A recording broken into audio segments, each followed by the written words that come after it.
I'm a writer and a journalist, and I'm also an insanely curious person. So in 22 years as a journalist, I learned how to do a lot of new things. And 3 years ago, one of the things I learned to do was to become invisible.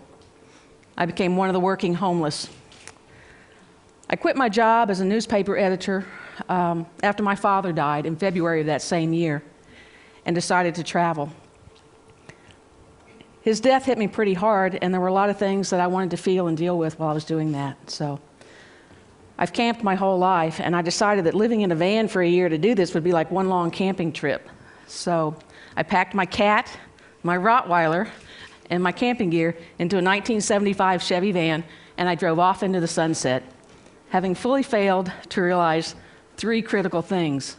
1, that society equates living in a permanent structure, even a shack, with having value as a person. 2, I failed to realize how quickly the negative perceptions of other people can impact our reality if we let it. And 3, I failed to realize that homelessness is an attitude, not a lifestyle. At first, living in the van was great.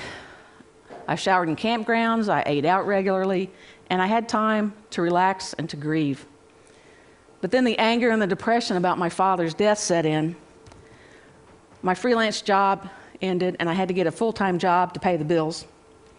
What had been a really mild spring turned into a miserably hot summer, and it became impossible to park anywhere without it being very obvious that I had a cat and a dog with me, and it was really hot. The cat came and went through an open window in the van. The doggy went into doggy daycare, and I sweated. Whenever I could, I used employee showers in office buildings and truck stops, or I washed up in public restrooms. Nighttime temperatures in the van rarely dropped below 80 degrees Fahrenheit, making it difficult or impossible to sleep. Food rotted in the heat. Ice in my ice chest melted within hours, and it was pretty miserable. I couldn't afford to find an apartment, or couldn't afford an apartment that would allow me to have the Rottweiler and the cat, and I refused to give them up. So I stayed in the van. And when the heat made me too sick to walk the 50 feet to the public restroom outside my van at night, I used a bucket and a trash bag as a toilet. When winter weather set in, the temperatures dropped below freezing, and they stayed there, and I faced a whole new set of challenges. I parked a different place every night so I would avoid being noticed and hassled by the police. I didn't always succeed. But I felt out of control of my life. And I don't know when or how it happened, but the speed at which I went from being a talented writer and journalist to being a homeless woman living in a van took my breath away. I hadn't changed. My IQ hadn't dropped. My talent, my integrity, my values, everything about me remained the same, but I had changed somehow. I spiraled deeper and deeper into a depression, and eventually someone referred me to a homeless health clinic. And I went. I hadn't bathed in 3 days. I was as smelly and as depressed as anyone in line. I just wasn't drunk or high. And when several of the homeless men realized that, including a former university professor, they said, "You aren't homeless. Why are you really here?" Other homeless people didn't see me as homeless, but I did. Then the professor listened to my story and he said, "You have a job. You have hope. The real homeless don't have hope."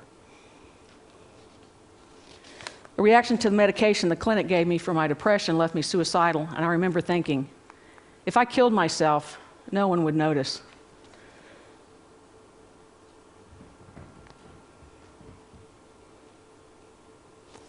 A friend told me shortly after that she had heard that Tim Russert, a nationally renowned journalist, had been talking about me on national TV. An essay I'd written about my father the year before he died was in Tim's new book, and he was doing the talk show circuit, and he was talking about my writing. And when I realized that Tim Russert, former moderator of Meet the Press was talking about my writing while I was living in a van in a Walmart parking lot, I started laughing. You should too. I started laughing because it got to the point where, was I a writer or was I a homeless woman? So I went in the bookstore and I found Tim's book. And I stood there and I reread my essay and I cried because I was a writer. I was a writer. Shortly after that, I moved back to Tennessee. I alternated between living in the van and couch surfing with friends, and I started writing again. By the summer of the following year, I was a working journalist. I was winning awards. I was living in my own apartment. I was no longer homeless, and I was no longer invisible.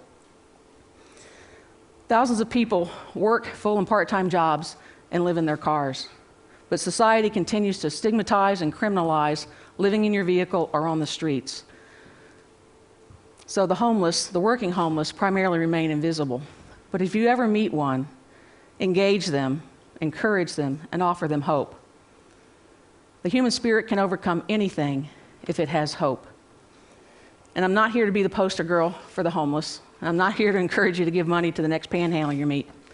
But I am here to tell you that based on my experience, people are not where they live, where they sleep, or what their life situation is at any given time.